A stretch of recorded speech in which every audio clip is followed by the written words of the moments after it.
working, man. I know what my audience like. I did some independent films with Master P. A lot of those movies did really well. I'm ambitious, I'm a hustler. I have my own lane. That's the thing about comedy. You wake up every day, you don't know if you're funny that day.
Truck. Hey, hey, hey, hey, hey, hey, hey, hey, hey, yay. Hey, what up, y'all? Welcome to the program. Let's go live with Lamont King. I'm Lamont King. We are now live. Let's go. Oh, way to go. Way to go. Let's go. Good to see y'all, man.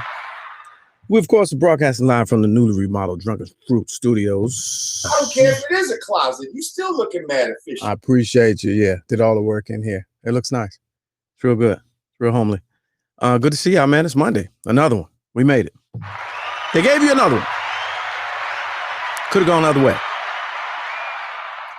Could have gone another way. How's your weekend? Everybody good? Swell? Get your shopping done. It's Cyber Monday as well. Or no, what do they call it?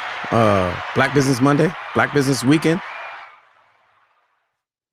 Speaking of Black business, look at that. All right, so let me put this picture up real quick. So one of our sponsors, our long-term sponsors, Drunken Fruit. That's the fridge currently in our DMV stock house, warehouse, or whatever. And it's about halfway gone. Great time to send them an email, get some prices, and figure out what type of gifts you want to send for the holidays. Great time. I mean, amazing time. Like right now is one of those times. So there's that. Hey, look here, man. This is what you get Monday through Friday, 6 p.m. to 7 Eastern time. Shout out to everybody watching on the West Coast right now and worldwide. This is something like a podcast. If it's your first time, welcome, man. If it's not your first time and you're a regular, I see you in the peanut gallery. The chat, thumbs up in the chat. Thumbs up in the chat. No individual shout outs if you didn't bring anybody. If you can't co-sign the fact that you brought somebody, tagged them, or shared this one time on your page, no individual shout outs. But everybody else, what up? Mr. Clarkson, our EP. Down the hall in Studio G. Good to see you. Appreciate it. John Watson, co-host of Friday Show. All fun and games. We had a great show this past weekend. The replay is available in the Patreon. You get it in the Patreon. You dig? Join our Patreon and you can see full episodes and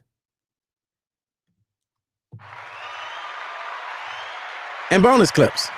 So that's where you can do that. As of always, we are 100% funded by viewers like you, and we can't do anything without your support. Appreciate everybody who has donated thus far, and people who are thinking about donating. I appreciate you too. Just want to send you some love because you might be thinking. You just haven't done it yet, but you're thinking. And throughout the course of the show, you enjoy any moment, man. You hear one of these, like that was funny or that was thought-provoking, thinkertainment, if you will. $ Lamont King 06. That's the way to go to jump on board, man. I read something today. We got a lot to talk about. Roland Martin, he tweeted out, I guess they was going at his neck. It was an emotional weekend I think that was it. It was the end of like Mercury retrograding. And then there was like that's it. Then there was like some weird lunar eclipse positioning halo last night and into today. Maybe that's it. Everybody was emotional this weekend. So Roland, I guess, was firing back at somebody that said something. There might have been some type of opening at the White House for a position in Biden's White House. And he was like, nah, I'm good. This is his tweet. I cannot find it. You might have to do your Googles. He said, nah, I'm good. 2018, I was doing 30 million views. What did he say?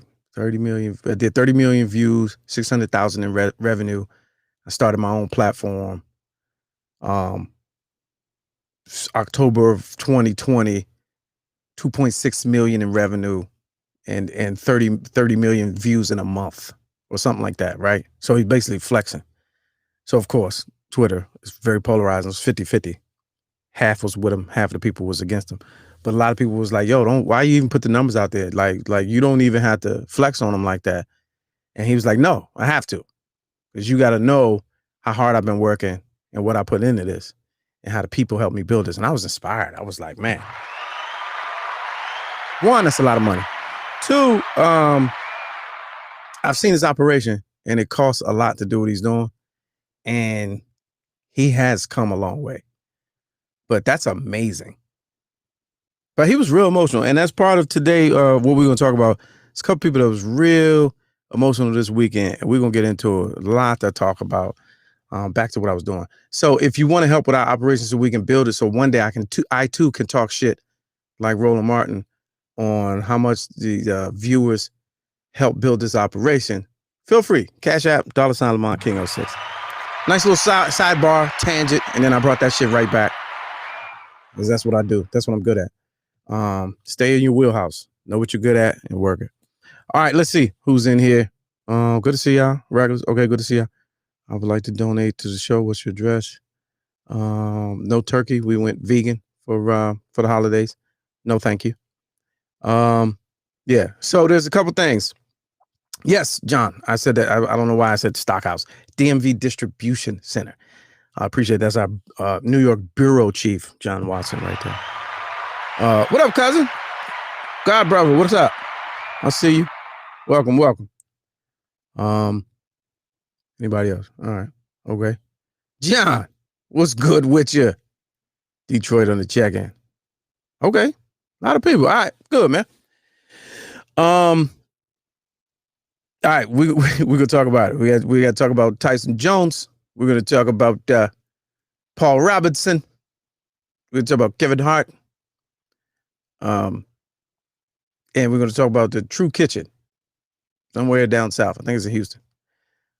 People twerking at the brunch. It's a lot going on, and today is really going to be all opinion, mine and yours, if you want.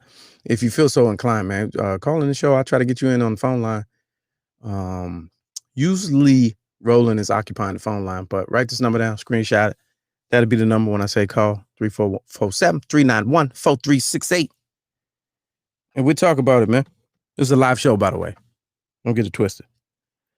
Yeah, there's that. All right, so real quick, let's kick this off. So tomorrow's December 1st. Which means that next Tuesday is December 8th. Which means I want to quickly flash back to last Monday's show here, just very briefly, with our wonderful guest, Dr. Ike, when she was explaining Safe Harbor. And I watched it again the other day, and I was like, okay, this could be interesting. Now, although your president has, in a way, offered some sort of concession or acknowledgement of loss in other areas, he has not. Even so boldly as to give an interview this week with some off-brand reporter for Fox News or Fox Business Channel who caught hell from everybody in her industry for letting him still spew his falsehoods and pushing a false narrative. So he's still on that shit. And it made me watch the interview I had with Dr. Ike on this very show last Monday, where she explained the concept of safe harbor and what he could be maneuvering towards. And it looked like, man, it looked like it's apparent. It could happen. It still could happen. Now, I know some of y'all watching the news right now. I know there's probably some breaking news that's happening right now that we always miss when we're on the show. But the concept of safe harbor, 1 week left. So I'm going to play this again so that over the course of this next 7 days, we all can be as smart as we need to be and paying attention and be like, oh, that's the shit they was talking about right there. And then when it's happening, you like, nah, 2020, man, throw the whole shit away. You know what I'm saying? Oh, did the battery go out in my trackpad? Yeah. I can't even move the jank. That's dirty.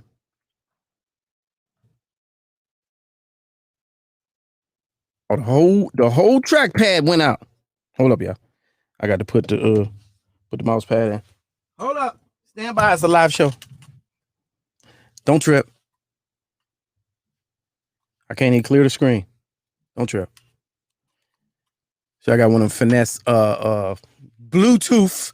See, this is why y'all donations is so important. Got the Bluetooth. I need batteries. Send me a couple $1 for some batteries.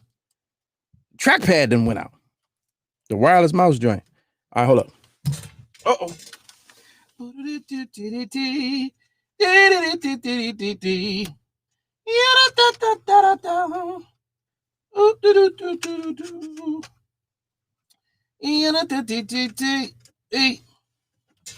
never make it to the network doing shit like this. All right, here we go. Phew. Nothing on the screen. I couldn't access nothing on the screen. Couldn't even turn my camera off. All right, now here we go. Y'all relax. I ain't even reading what y'all saying because y'all probably saying some bullshit. All right, here we go. Need a better surface. There we go. All right, we back. Don't trip. All right, so let's watch just the portion of her explaining safe harbor from last week. It's just a couple minutes. So let's take a look at this. So so everybody be on page next week when and if the shit happened. All right, here we go. So I'm a criminal defense attorney here in New York. I'm a former prosecutor too, so there's that part. Oh, right on it. I was a lot of slack for that part. I was a Manhattan prosecutor for 5 years. I grew up in South Jamaica, Queens, so I came out of drugs and they put me in narcotics when I got to the DA's office. So I did that for about 5 years, and I've been doing criminal defense work ever since. I'm also an adjunct professor at City Tech in the paralegal studies department. So the big money question is your man delaying leaving the White House because he's fearing prosecution? No, I don't think so. Why not? I think he's delaying because he is trying to get the states to miss the safe harbor date, right? So we got to go back a little bit. So there is the Constitution, Article 2, which specifies that the election, all of these states have to have their election results certified. Everything has to be resolved. That is all the court cases, any challenges, any recounts, all that shit has to be done by the safe harbor date. The safe harbor date is set by the Constitution to be 6 days before the electoral vote, right? Okay. The electoral vote this year is set for December 14th. So the safe harbor date necessarily is December 8th. So all of these elections have to be certified by December 8th. That's the outside date. And it's not. Okay. Okay, so first, the states have their own dates, right? So think about it. We have 51 different elections. Every state has their own election, and every state has the sovereignty to govern how their election is administered, right? Their votes and all of that shit.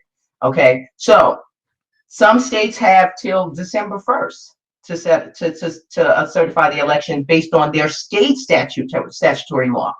But it all has to be done by December 8th, and if it's not, then the state that is not certified will lose its right to cast the electoral votes pursuant to their state statute.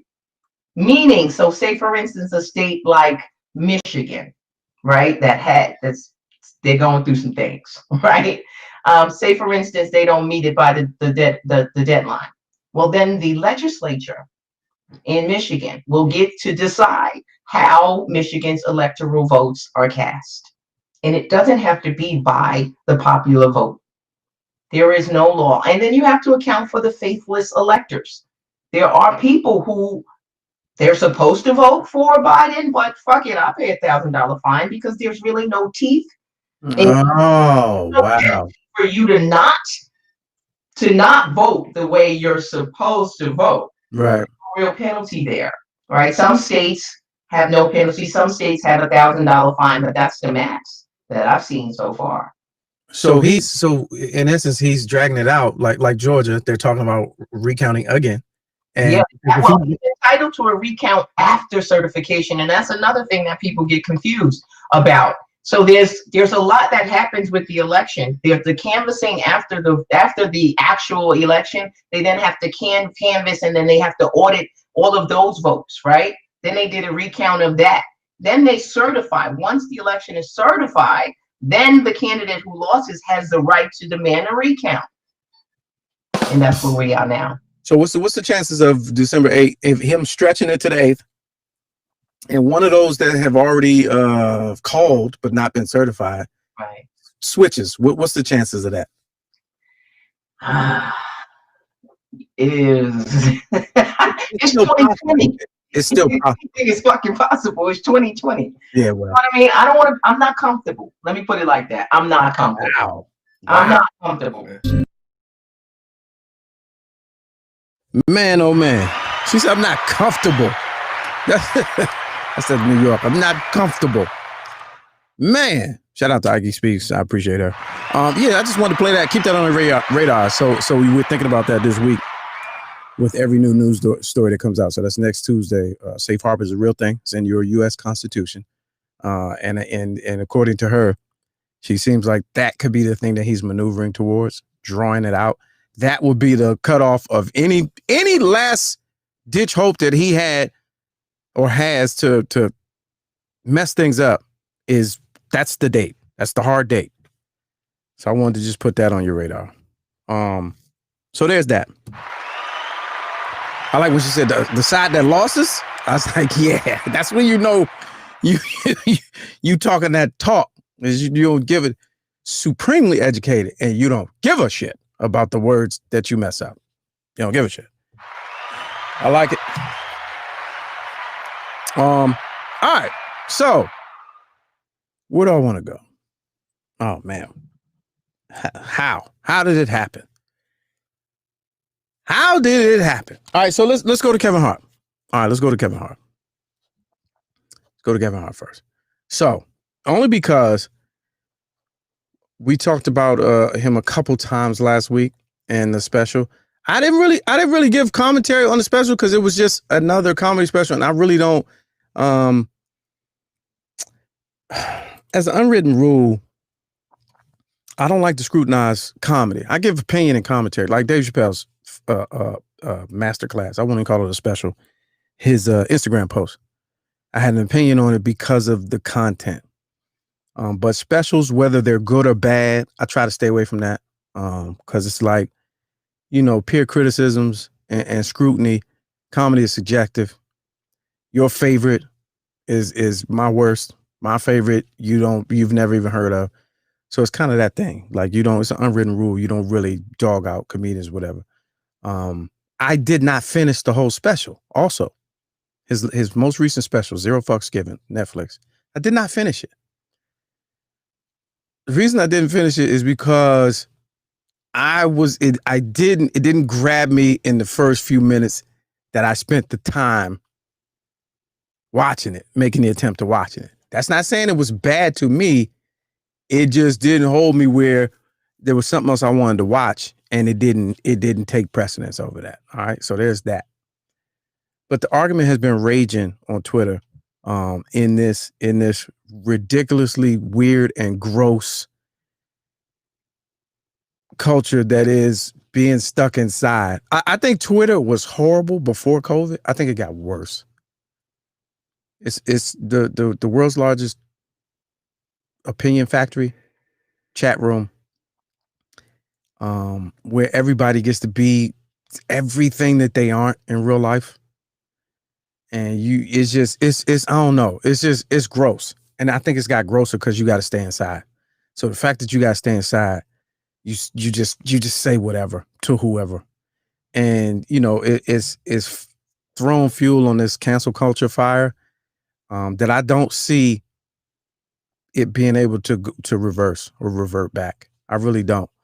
You got people talking out here talking about retiring from comedy. I ain't gonna lie. I mean, when I make the jokes that I'm gonna retire from comedy only because I'm like, if Dave Chappelle's still doing comedy, there's no need for me to do it because you're gonna have the expectation of that, and I would rather just be a fan and watch. Right? That's a joke. That's sarcasm. Chris Rock is literally talking about retiring because of the culture and the state of where we are as a society and how we consume art, the art form. And there are a lot of comedians that are struggling with that. And so to bring the point back with Kevin Hart, he did the special. People literally not only express like and dislike, but per joke, which is a level of scrutiny that can only come when you're bored and you can't go outside. And I hate joke scrutinizers. We used to call them joke judges. Joke judges are the worst types of people. They're not happy with themselves. Sorry, I said. His special might not have rang home with you. It might not have hit home with you. But everybody had an opinion on where he is in his life, where his material is, what his content is like now compared to what it was. And I'm like, that is so fucking dumb. You can have your reasons for not liking him. But we don't do that necessarily to other art forms. Or I would even go so far as Black folks is really the only people that do that to art. Unfortunately, unpopular opinion. We're the only people that do that. And it literally got ridiculous. And again, Twitter is very polarized. It's half and half. So we as a people now are really split down the middle on everything. Period. End of story. That's where we're at right now. Because, back in the day, we're forced to all watch the same thing. We're forced to watch it a certain way at a certain time. Now everything is on demand that you can be a hipster and watch it first. You can be a old head and wait till later to the fanfare die down. You can, and everybody got an opinion. I could have did it better. He not as funny as. He shouldn't have said that. And that's the part that gets under my say, oh, he shouldn't have said it. What do you mean he shouldn't have said it? He finds that funny, and he made that point funny, and he threw it out there. Like, he shouldn't. What should he have said? Everything that you like? Should he have picked everybody individual and said, all right, give me everything that you like, strike off the things that you don't, and I'm gonna leave that out, and then I'm gonna go with the majority. No, that's not how that works. Like, it's so annoying. You all, and I feel Dave when he said it in his special 2 years ago, because he saw it coming.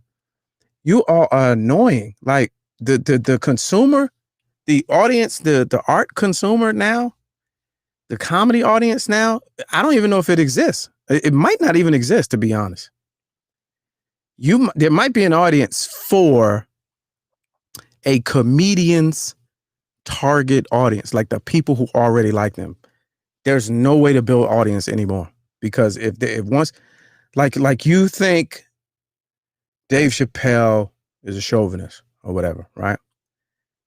All right, don't go see him. But you got people that will campaign to try to get other people not to see him. That's absolutely ridiculous to me.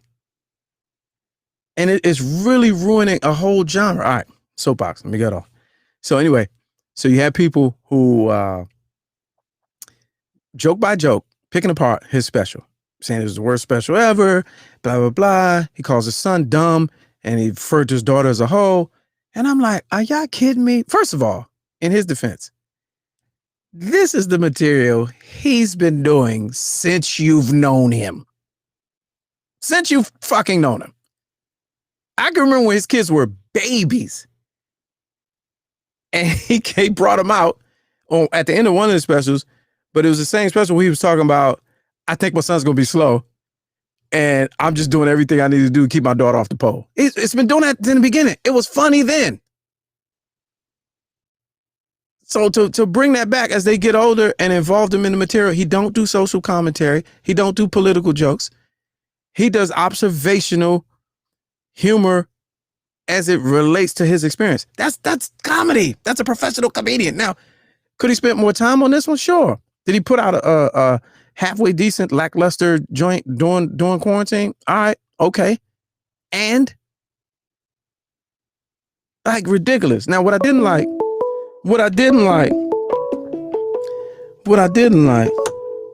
Hold on. Let's go to the phone. Let's go live. You're on the show. This is Mr. Clarkson, executive producer, Studio G. What up, bro? What's up with you? So, man, for everything that you're saying is spot on. And this is where I fell victim of it. So, you know, when it comes to comedy and stuff, I like the writers. Where most people like comedians, I like the writers. I like the ability to write stuff, write skits, whatever. So the whole skit, the soul food joint, right, with the sugar, I had a girl unfriend me behind that. She straight up unfriended me. The sketch that you wrote that you aired on your show about soul food, the villain in the soul food movie being a bag of sugar. Right. So she told me that I was being insensitive because she said, you know, my grandmother died because of complications of diabetes. And I was like, well, listen, the joke isn't that your grandmother died because she had diabetes. The joke is that the villain in the movie is sugar. It's sugar, right? Not right. So all that to say is that, like, you know, I think that's where we're falling apart as a society. Is that, and Ricky Gervais said the same thing, and so did Trevor Noah here recently. That the audience thinks all the jokes are about them. Yes. So no one can really hear the joke. I was just about to say that. And I haven't even watched them. I haven't even watched them. Go ahead. Right. It's like all they hear is that this is a joke that happens to be about something I'm going through. Therefore, it's about me, and therefore I don't like you. It's what's happening that it's killing an art form. Completely literally killing an art form. So I said, no, you know, I didn't get a chance to watch them, but that's what I was about to go into. Like, this victimhood thing, has swallowed up our entire society, and what it stems from is not the Me Too movement, but just the Me Too from childhood. You got one? Well, me too. You had it rough? Well, me too. Or you grew up hood, or you use the projects? Well, me too. Everybody wants to claim victimhood because, and this is a long, deep theory, and I don't want to get off topic, but I have a theory on why the South Side or the hood is better than, the justification is better than anywhere else you could live. It's because we, you know, some of us come from places that are so fucked up. We survived it. So if I survived it, right, I'm actually better than you. So right, in DC, you know, you always wanted to be from Southeast. Why? Because that's where they killed. So right, I want to be where the killing's at. So I can say I'm a survivor, and then after that, you give me credibility. So now everybody's a victim. Everybody wants to survive these movements and survive being, oh no, I was at the comedy club and he talked about victims of school shootings. And I knew somebody that was in a school shooting, and that's not right. Everybody wants to claim that victimhood so they can get that badge of survival, and the shit don't fit when it comes to comedy. It's a fake social merit badge. Yes. That's what it really boils down to. It's a fake social merit badge. And it's, you know, in the words of Clip, everybody's Mr. Me Too. Like, I went through that too. Well, no, you didn't. You're just trying to find a way to fit in and fit in the clique. But I think also what you said perfectly is that it's a byproduct of a society of everybody wants to fit in with somebody and something all the time. Where there's just some things just ain't really even about you. Just chill out. Yeah. It's not about. It's not about you. Yeah. Has nothing to do with you. Right? Because I still laugh about the joke that you ran during Jokes in the City about scrutiny. Yes. And then that whole like improv, berate about everyone has this scrutiny. Like, listen, he's telling jokes about situations. Ain't nobody's joke. This joke ain't about you. If you got a bad credit score and he making a joke about people got bad credit score, that sounds like a personal problem. You shouldn't be at no damn comedy show. You be sitting in front of somebody trying to fix your damn credit score. Yeah, exactly. Ridiculous. All right, man. I appreciate it. Thanks for jumping in. No doubt. Save time for rolling. Save time for rolling. Mr. Clarkson right there, host of his own weekly or monthly Sober Thoughts podcast, new podcast series. Mr. Clarkson. Yeah, so the show he's talking about, so I did a show a couple years ago in DC, man. And I'm all about showcasing people you never seen. So I had this white guy named Terrence G. And I thought he was very clever. I'm a fan of writing and wordplay. And so he said something about Black people and bad credit scores. And of course, the audience I bring out is well-to-do Black folks that did something with themselves.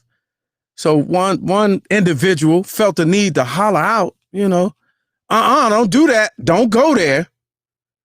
And I really lost it. I'm gonna play that this week. Because there's footage of it. And I really lost it. I was like, that's not what this is. You don't do that. Like, you don't scrutinize comedians on stage joke by joke. And first of all, you taking something personal that ain't got nothing to do with you. All right, so let's keep it moving. I'll play that clip this week. So here's Kevin. So here's what I started the show talking about. So Kev got in his feelings again and felt the need to respond, which I also I don't agree with. There was some couple big name people, took shots at him, Tariq Nasheed and whatever have you. And he responded to Tariq. And I'm like, that's the last person you want to respond to. He got a whole captive audience paying attention to him and everybody that he engages with. And then they on your head. They like what you call it, a beehive? They like a reek hive. Cheaters. And you know what I mean? Like so now he doing all these apologies. Now niggas is picking apart his apology. And I'm like, Kev, if you ain't got no fucks to give, why is you giving fucks? I like that. And when you say it more than once, you actually got fucks to give. And you're not just promoting your special. All right, here's him on Twitter. All right, let's take a listen. It's about 2 minutes. You sit through it. All right, guys, look, we got to stop. All right, stop with the false narrative. It's a false narrative that's being created. If you were in the clubhouse and a part of the conversation, this wasn't about Black women. It wasn't about me going against Black. Stop. A question was asked about the joke about my daughter and me referencing my daughter having hoe-like activity. I gave an answer to it. Here's what it is, guys. I'm not calling my daughter a hoe. I'm saying what she did is hoe-like activity. I called 3 former hoes that I knew and asked them, is this hoe-like activity? We had a conversation about it, a good back and forth. There was never a Black woman and Black man back, never. So stop with that false narrative, first and foremost. Also understand, guys, there is no other way to market or promote because we're in a pandemic. I can't go and do the talk shows that I once did or go out and do the public stunts. I have no other ways to market and promote except to go viral. I have to create conversations, generate back and forth. That's the marketing and promotion attached to my now special. It's common sense here, guys. Marketing, promotion. That's why I was in Clubhouse. Marketing, promotion, conversation. Hence, it leads to streams. So if you haven't seen it, go see it. Zero fucks given, streaming now. But stop with the false narratives and the clickbait. All right, false narrative. He said that one too many times. Yeah, and we're not promoting. You're not buying time here. But anyway, so what happened was over the weekend. There's a new app called Clubhouse, invite only, and it's like Twitter if it was just audio. If you could wrap your head around that. And there's these rooms where people get to talk, and then you play it, and you can hear what everybody pre-recorded.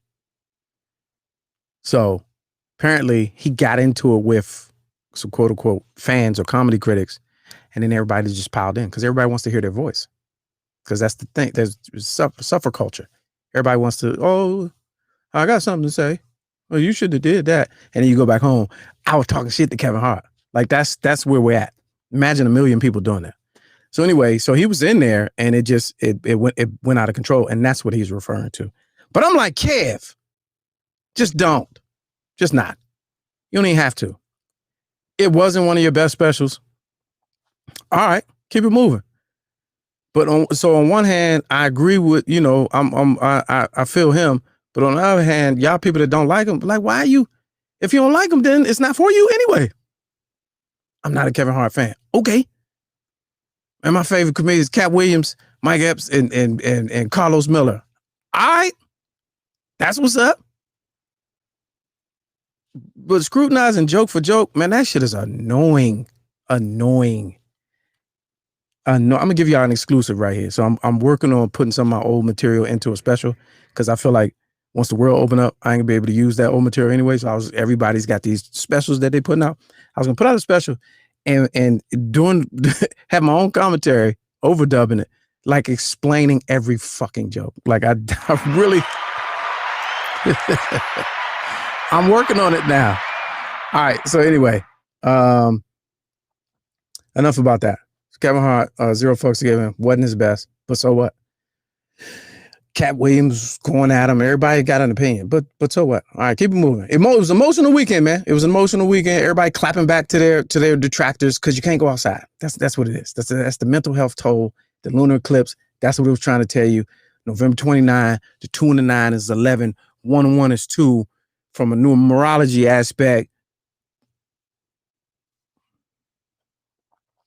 I saw a lot of that this weekend too. All right, let's talk about it, man. The fight. Oh man. How? So the Tyson Jones headline fight put on by Triller this weekend. Oh, we got another. Let's go live.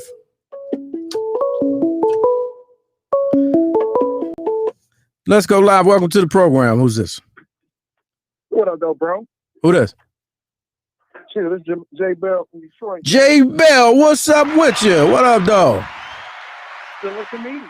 Yeah, still a comedian in a pandemic. One of Heart of the City, as a matter of fact. Heart of the City, Detroit. It was on season 1 or 2. What's good with you, man? Season 2. Season 2. I'm good, man. I'm good. I've been hearing the conversation. First of all, shout out to you for keeping the culture going. Oh, appreciate it. Of cleverness and wittiness that we don't have anymore. 2, this has been a wild 2020. Just a year in itself, man. Yeah. So I watched the special, bro. Not his best work. Yeah. But yeah. But that's fine though. Who can say they can do a lot better? Ooh, great question. Like, you know what I'm saying? Like, in the circumstance, in your house, like, I want somebody to put a show together. Great question. And do it. That's, you know what? I mean, Chappelle has the same thing going though. Don't get it twisted. He does. Effortless. Like effortless. Wherever I want it to happen, it happens. Right. Yeah. But I still feel like Chappelle done worked his set though. I don't think Kev really got a chance to work his set like that. Well, see, I think what Chappelle does is but it's part of technique too, and you know that's important. What Chappelle is working his set, you don't even know that he's working it. So he might give you a little 16, 17 minutes on the internet 4 times. Next time you see him, that's the hour that you see. Yeah. He's done that before. But also, Kev don't do that. No. But in our culture, like, okay, let's take 1999 for example, right? Okay. Who was the baddest rapper in 99? 99. DMX? Money sales wise? All day. Okay. Easily. DMX. It was a close argument with Jay-Z. Jay-Z, right. But it was like, yo, X is that man. Right. The next 2 albums, it was like, who is he? Yes. Because it wasn't that fire. Right. You know what I'm saying? Cat Williams, blazing, cold, he's sweet. But it kind of fell off. Like, you know what I'm saying? Like, and not even to say they material fell off, it's just we got used to him. Yes. Absolutely. Eminem was sweet when he first came out, but then we got used to him. Yeah. Like, you know what I'm saying? That's our culture. Yeah, yeah. And that's the dynamic I think people take for granted. Like you're gonna outgrow it. You're gonna get used to it. But the material. No, hold on, bro. In America, because in the UK, Bobby Brown is a god. Yeah, yeah. Like over in France, Bobby Brown can't walk down the street. Bobby Brown, bro. Yeah. And that's what I was saying earlier. We do that. We the only people that do that. Black Americans, we the only people that do that with art. Only people. Yeah. Like white guys, the rock era, 70s to 80s, they're gods. Our 70s things sound like trash. Don't sell his concert out. Yeah. But we treat our old joints like, why are you still performing? Like what? Right. What you mean? Like somebody told Frankie Beverly Shea Butter milkshake because this boy's ashy as hell. Yeah. But no, that's real what you said. You said Kev Hart special was not good, and still who could do better? That's major. That's a bar right there. And still who could do better? Real talk. In a pandemic. Yeah. And it's not because he done cut me a check this long. Right. Heart of the City. That's just real talk. Season 2. I'm a fan of this shit. Yeah, right. So how you surviving? Work wise? So I do comedy. My wife's a poet, so we still been doing shows. Most of our shows been virtual. I've been doing shows at a lot of outside events. A tent set up with a little heater thing. We in there. Yeah. A lot of separation. Just recently, within the last 2 weeks, I say Michigan really shut down because we was one of them cities that didn't give a fuck. Right. Like they was turning up like, you ain't about to put me in the house arrest. Been there before. Like we was that type of city. Right. And they finally like calmed down. So now it's real right now. Yeah. Now it's like, no, ain't no bars open unless 70% of your business comes from food or like it's different. So probably 2 weeks I ain't had a show. Yeah. Okay. Well, you still surviving. You still making it, man. Shout out to you. So here's the word of advice for comedians, man. Deposits are meant for stuff like this. Yeah. If somebody want to book you for a show in a few months, deposits are meant for stuff like this. Yeah. And look, depending on your rate, I be trying to get that 100% deposit up front. Let me just give me all my money up front. And that's fine too. Yeah. You know what I'm saying? Like, at this day and age, it's like, yeah, I need all my money. Yeah. You know what I'm saying? Because if you cancel, that's you know what I'm saying? Nah, we good. Yeah. We good. But appreciate you, brother, man. Appreciate your time. Thank you so much. I will continue to watch, continue to support, man. All love, bro. Jay Bell, that's my man. Appreciate it, Doc. Out of Detroit, man. Hey, in the chat, I seen you in the chat, man. Throw your all your social media in there, man, so everybody can get with you. Eddie Bryant, shout out to Ed. I know Ed is dealing with a lot of that too. It's just it's ridiculous, man. Hold on, let me clear this. So where I was going with it was we was on to the fight. But I mean, if y'all want to jump in, we can still talk. Put the number up again. Yeah, man, just the joke, the per joke scrutiny is what bothers me. Per joke. Like they even on so Eddie Bryant is the one that told me the story about the Clubhouse thing, right? And so he was saying that, they even in the course of them going back and forth with Kevin, right? In this app, big chat room of voice, audio, voice recorded chat room. So you're not even really talking. You're talking, leaving a message, somebody else listening, and they talk, blah, blah, blah. They bring up the whole thing that got him in trouble with the Oscars, with the old tweet of him saying if his son came in and was acting sweet around the crib, he'd hit him over the head with the dollhouse. Or if his son asked for a dollhouse as a toy, he would hit him over the head with it, right? They brought that up. And I'm like, still? Like that's the one that you have an issue with, the one that he already apologized. He changed his whole little energy and trajectory after the Oscars and so you bring that up. This suffer culture, man, is real victimhood, man. Fake victimhood. You can not, it's okay for you not to be a fan of somebody. But per joke scrutiny, annoying. I like that one. It's like a y'all. Some of y'all go to these comedy shows like it's a buffet because of on demand, because convenience and access has changed the way we live, and it's permeated into everything, all of our habits. Everything's on demand. Kids, we watch TV with the kids, right? And they'll stop in the middle and be like, they're done with it. I'm like, you don't want to watch to the end? Some other time. What? Back in the day when the shit came on, Cosby Show or the movie, the Sunday night movie, you'd sit there and watch it to the end because that's when it was on. But on demand, culture has changed your behavior. So you'll go into the comedy club and treat it like a buffet. I'll take that joke. I like that one. I didn't really care for that one. I'll take that one. That one could have been better. I feel like I've said that before. All in all, I'll give it about a 67% of rating. Like, that's what y'all be doing to the goddamn couch. That shit is annoying. Anyway, and when the greats are talking about retiring because audiences are getting on their nerves, hey, man. Shit crazy. All right, let's go back to the fight. All right, so this weekend, Tyson Jones, Roy Jones Triller, some social media app, and then weed maps. They put together this fight with some big millions in it. Pay-per-view situation. And a lot of people bought it, man. They paid Tyson 10. I seen the numbers come out. I don't know if they're true, so I don't want to quote those. Paid Roy Jones $3 million. They've been promoting since the summer. Tyson been training for almost a whole year.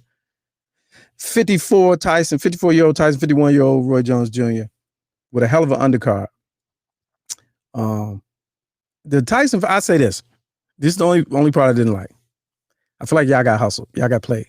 Because they had Vegas in on it, and it was accredited by California, whatever, Boxing Association. I don't think it should have ended in a draw. That was too scripted, especially when they actually fought and Tyson actually whooped Roy Jones. That couldn't have been a draw. But when I seen it was money on the line, I was like, oh, that's jive shady. I was like, wait a minute, come on, how y'all gonna do that? And they was talking about if the guy said if you had draw, you probably made some money. And I was like, oh. And then if you saw, go back and watch the tape, you probably wasn't paying attention because you was drinking. So they were doing the ring thing, and the ref was ready to throw the hand up. And then they cut away, and then they cut back, and Tyson's arguing with the ref. And they cut away, and they cut back, and now they down, on the stage, and like judges rule a draw, and they both was like, they're trying to hold themselves in because they got the word on what it really was. You know what I'm saying? And so Tyson was like, yeah, I threw some good punches, but if it's a draw, then it's a draw. You know what I'm saying? And then Roy was like, yeah, I don't really do draws. He said that. I'm not making that up. He said, I don't really do draws, but if that's what y'all say. And I was like, y'all niggas done rigged a fake fight. How? How you rig a fake fight when niggas was really fighting? I'll tell you, this weekend, man, the lunar eclipse, Mercury ending in retrograde. You rigged a fake fight, but the fighters was really fighting. Like, how? This a mystery and a conundrum, man. I was confused. But yeah, man, I think it was good, man. It was surprising. Tyson really still has it. He's matured, he's evolved, and he's still a maniac. Roy was like, hey man, my pride wouldn't let me go down. And Mike was like, yo, I threw some great shots and you just took it. You gotta respect it. You took it. Meanwhile, Roy wheezing through bruised ribs. So on the undercard, there's this guy by the name of Logan Paul. So I spent the weekend going through his YouTube page with 25 million followers. He's the brother of Jake Paul. Jake Paul, if you remember, was one of the earliest YouTubers that had a big global impact, made a lot of money, and then fell off, got canceled because he pulled a stunt in Japan. You can read up on that, do your Googles. But I guess his brother came up under his shadow doing the same thing and got famous. And he's a little Great Gatsby type little nigga. He's from Cleveland. They moved to Calabasas. He grew up in front of the camera, rapper, model, and he said he wants to get in boxing seriously. So he fought a year ago. He's had like 2 fights already. He fought another big YouTuber. And I'm trying to tell y'all, man, let's watch what y'all kids is watching. So these 2 dudes got millions of global followers. They do their own thing, self-funded. They put on their own boxing match. Dude named KSI, look it up. Put on their own boxing match. And they already had amassed a movement and production capabilities even before this. So when you saw them on the undercard, you was like, who's this nigga? They're already huge.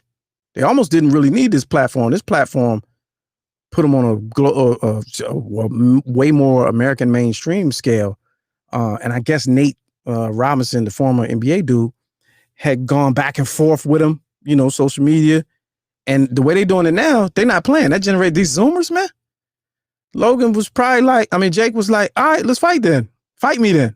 And so Nate, you got it out the mud, is what you said. You gotta put up. So that's how they ended up on the card, right? So he wasn't ready. Nate wasn't ready, man. So he took a dive. And I'm not saying he fixed the fight. He literally took a dive, got punished, waxed. Fought somebody 13 years his prior. He's never fought. The one guy had one fight, and he really was. He boxed him. And for all of y'all hating on Jake Paul from State Farm, nah, man, he boxed him. He did that last one that sent him to the canvas. Sent him to the canvas 3 times. That last one was a combo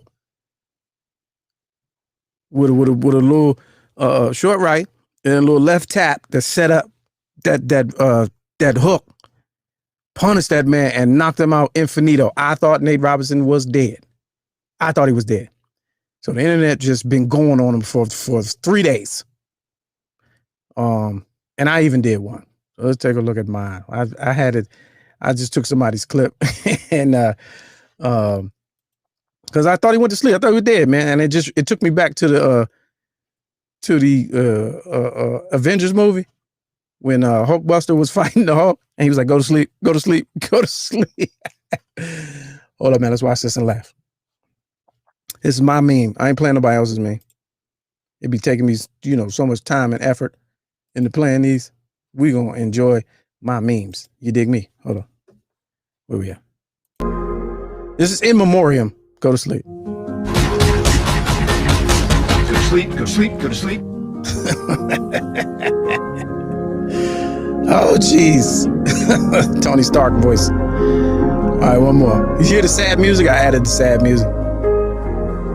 Man, how you fall with your feet one way and the head the other way? Pink, pink, pink, pink, pink. Go to sleep. Go to sleep, go to sleep, go to sleep. This is the most unfortunate part of this whole thing. Do you know? Wait a minute, right here, I'm gonna pause. Do you know how hard it is to sleep like that? I mean, try it tonight. Put your hands down by your side. Put your feet one way and your head the other way. Man, you will not get no sleep doing that. Is amazing. He was under. La la land. All right. It was unfortunate. He got knocked down 3 times. The first 2 times, you know, you could have argued it was a slip. They really should have called it. The whole production was kind of bargain value. Snoop was the funniest thing about the entire night. Snoop was on the panel with some unknown announcer guy who was trying so hard to drop hip hop references, and it got annoying towards the end. I think Snoop kind of pumped the brakes on him, but Sugar Ray was up there. Another boxer, Israel so-and-so out of Sanyo, he was up there. And they had no set design. Super fail for the set design. At times, I didn't know what I was looking at in the screen. No set design, no color, lighting, nothing. It was like bargain basement, and they probably cleaned up. No overhead, and they made all the money. Shout out to them. All right, one more. This one I did. Here's another one I did today. Because I was watching clips again, and I was thinking about training day with Jake. Because the dude named Jake punished him. So I was thinking about this one. I think this was funny too. Jake, I need the money. Give me the money and let me go. Yeah. You want to go home? Please, Jake, give me that money! Oh, no, you didn't. Wait a minute. No, you didn't. Hey, Jake! Hey! Jake! Jake! Jake! Come back here! Jake! You disloyal, fool-ass, bitch-made punk. Jake! I need my money! All right, one more time. Jake, I need the money. Give me the money and let me go. Yeah. You want to go home? Please, Jake, give me that money! Oh, no, you didn't. Wait a minute. No, you didn't.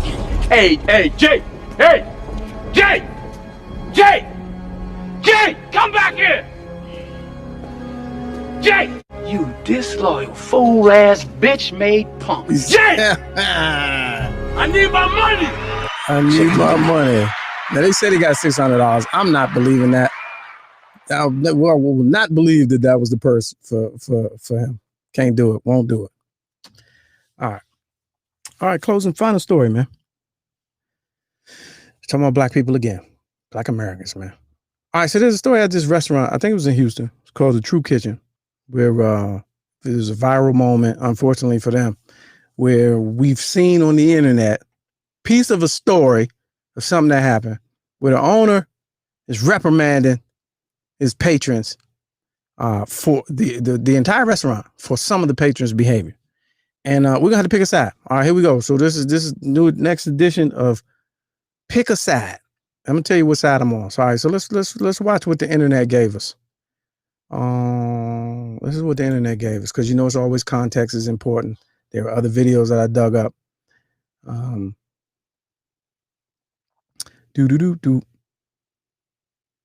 right, so here's the owner addressing the crowd, because apparently some music was coming on and people was, doing the brunch, that brunch generation or whatever. And somebody, a table full of females got to twerking in there, and he went over, spoke to him, and they kept it going. And he lost his, he blew his top. He's like, this ain't that type of place. It's not what we building here. And so listen to what he says, but pay close attention to what he says. Don't worry about, don't get hung up on how he says it. Listen to what he says. Yeah, some of y'all gotta grow up. That's her twerking on the walls. Hey. I invested a lot of money into buying this building, into developing this concept, so black people can have somewhere nice to go to, okay? Somewhere where we can feel good about ourselves as a, come on, stop the music, please. Somewhere where our people can feel good about ourselves as a culture, okay? No, real talk. And so all this twerking and shit, take it to Prime, take it to Pink, don't bring it here because we're a restaurant. And so beyond that, 75% of my customers are ladies. And I'm on men to show respect for themselves for how they carry themselves here. So how can I tell the men to respect themselves and you guys are twerking on glass here? If you want to do it, get the fuck out my restaurant. Because I did it for our people and I did it for our culture. So don't do it now. Don't do it again. I don't want to hear it. If you don't like it, get out because I don't need your money. I need to provide something for my people. And don't do it again. Thank you. Let's watch that one more time. But this time, don't get emotional. We're gonna watch it one more time. Watch the beginning, and then and listen to what he's saying. Read if if you're slow.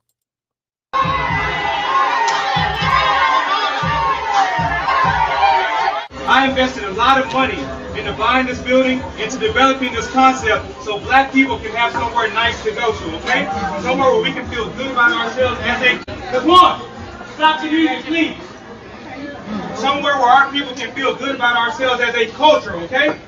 No, real talk. And so all this twerking and shit, take it to Prime, take it to Pink, don't bring it here because we're a restaurant. And so beyond that, 75% of my customers are ladies. And I'm on men to show respect for themselves for how they carry themselves here. So how can I tell the men to respect themselves and you guys are twerking on glass here? If you want to do it, get the fuck out my restaurant. Because I did it for our people and I did it for our culture. So don't do it now. Don't do it again. I don't want to hear it. If you don't like it, get out because I don't need your money. I need to provide something for my people. And don't do it again. Thank you.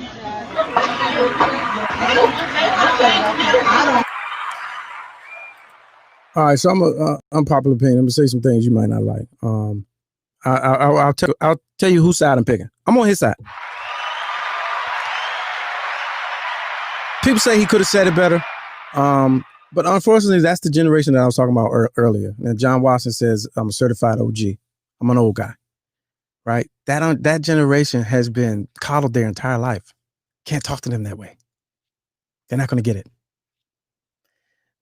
Twerking is an entitlement. I should be able to twerk. It's my body. I want to twerk. What he said was absolutely right.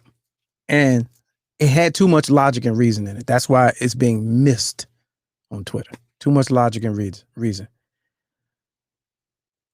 If I demand that the fellas come in here and hold themselves to a certain standard, how can I tell them that and let y'all just do anything? I mean, say less, my man. If you about fairness, you can't get no fairer than that. That's realer than real. Just that one statement alone. Not even, I don't like what you're doing. Y'all made it look bad. Cause we always get into that, unlike Lizzo walk around in the diaper. Oh, are you shaming? You know, we always get hung up on that when you got an opinion on something. He wasn't even shaming. He was like, how can I ask my fellas to come in here off some classy shit and give them a certain expectation, and I'll do the same for y'all. I mean, that's it. That should be it if you understand things. But for people who on demand generation always got what you want when you wanted it, and you're entitled to everything, you're not gonna get that message. So I'm rooting for Cuzzo. It was in Dallas, they say. You know, but everybody got the cameras on, and I want to be this again to what we was talking about at the beginning of the show, the suffer culture. I want victim. Oh, he cussed us out. How you know? Cause here the video right here, bitch. He was talking, not even dialing in to what he was saying. He said, take that to the other places where that's acceptable. I'm trying to build something here, and people on the internet were talking about, well, you shouldn't have been playing the music. What? What?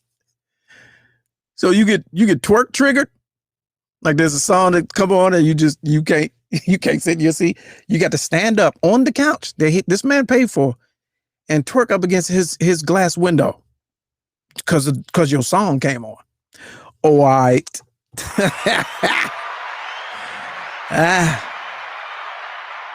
Nah, but it's that brunch crowd, man. You know what I'm saying? That's what I call them when I don't want to be so insulting. I call them brunch crowd. 30 and unders. But yeah, man, I think he's absolutely right. And let's go to the video, because some of y'all don't believe. Matter of fact, let's go to his tweet, because I think this is important. We need context with the internet, because you cannot trust the damn internet. He spoke to them twice on 2 occasions, and one of them was captured. He released his own private footage. Closed caption. Here it is. This is him, footage of him apparently, allegedly speaking to them already. If you can see that. I'll start it over. It's no sound. Look, he even did the prayer hands. Like, please, ladies, please. It's not what we're doing here. All right, you know what? Let's play it again.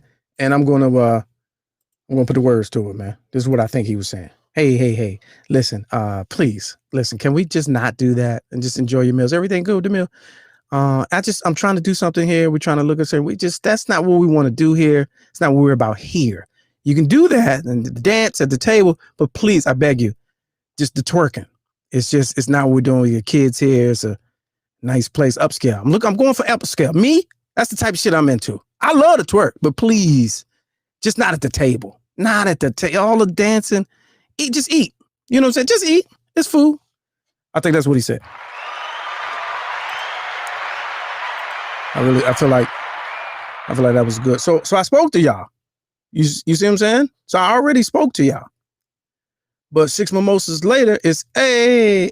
You know, A to me is like gun. At the age I'm at now, when I hear hey, I'm like, it's time to go. That's not. I'm not from the A. I'm not from the A era. I know the turn up shit. Like I'm at that age where the turn up is like, here, I don't need to be here. So as soon as she said, hey, I'm like, hey, where is the server? So we get the check. I don't know. It's just, I don't know, man. This generational gap divide, I think it's getting, social media is broadening it. I think people recording and taping everything is broadening it. Per joke scrutiny is broadening it. Cancel culture, suffer culture, fake victimhood, fake outrage. All that shit is annoying. It's gross. And it's killing everything about our so beloved culture that we all grew up in. So there's that. John, what up, John? Former teammate and co-championship teammate on the Tom Joyner Cruise Fantastic Voyage. 3-on-3, 1 year in a row. Good to see you. I better come to the party next year. I need to be invited, sir. What you talking about? All right. I'm just an OG, man. An older guy. All right, there it is, y'all. Y'all hung in there. I appreciate it on behalf of everybody. Stop through Mr. Clarkson, executive producer down the hall, Studio G. My man Jay Bell, hilarious comedian out of Detroit. John Watson, our bureau chief, our New York bureau chief, and everybody stop by in the chat. I appreciate y'all, man. I'm glad y'all enjoyed the show. Be safe. I think, hey, does the little lunar situation continue tonight? I didn't read up on it. Does that continue? Is that a thing? Y'all let me know before I sign off so I can tell you to go do that.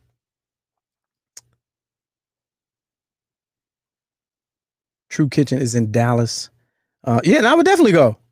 Hell yeah. Field trip. We're going to field trip. Yeah, the full moon. Yeah, that's the night too. So check that out. And look at the time. Roland Martin, man, I appreciate it. But you know, you getting that bag right now. So you can afford to wait till next show. Sorry, we didn't have enough time for you, Roland Martin. We'll try to squeeze you in on another show so we can talk that serious, that nerd talk, and you know that you're so great at doing. And everybody else, man, remember we are 100% viewer funded by viewers like you. $ Lamont King 06. We love your support, and turn your notifications on. Subscribe to the channel, and let's get this thing. Let's get this thing going, man. All right. All right. I'll see y'all next time, man. Lord willing. Hopefully so.